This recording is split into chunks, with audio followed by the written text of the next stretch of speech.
বিউলির ডাল আর আলু পোস্ত, যেটা মোটামুটি সব বাঙালিদেরই ফেভারিট রেসিপি। তো চলো বিউলির ডাল আর আলু পোস্ত রেসিপি শেয়ার করা যাক। তো প্রথমেই দেখো বিউলির ডালটাকে হালকা ভেজে নিয়ে ধুয়ে সেটাকে প্রেশার কুকারে দিয়ে সেদ্ধ করে নিতে হবে। এরপর তেলের মধ্যে মৌরি আর শুকনো লঙ্কা ফোড়ন দিতে হবে, হিং ফোড়ন দিতে হবে, তারপরে আদা বাটা আর মৌরি বাটাটা দিয়ে হালকা ভেজে নিয়ে সেদ্ধ করে রাখা বিউলির ডালটাকে দিয়ে নিতে হবে।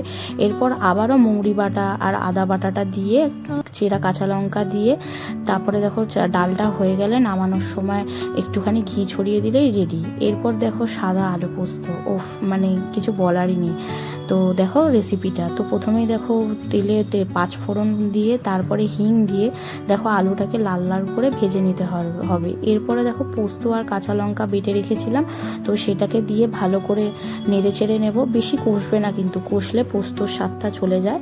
এরপরে দেখো হালকা একটু কষে নিয়ে চেরা কাঁচা লঙ্কা দিয়ে পরিমাণ মতো জল দিয়ে দেখো চাপা দিয়ে সেদ্ধ করে নেব। এরপরে দেখো এখানে একটুখানি চিনি আর নুনটা তো ভাজার সময় দিয়ে নিয়েছিলাম। তারপরে দেখো কাঁচা সর্ষের তেল ছড়িয়ে গরম গরম সার্ভ করবেন এই সাদা আলু পোস্ত।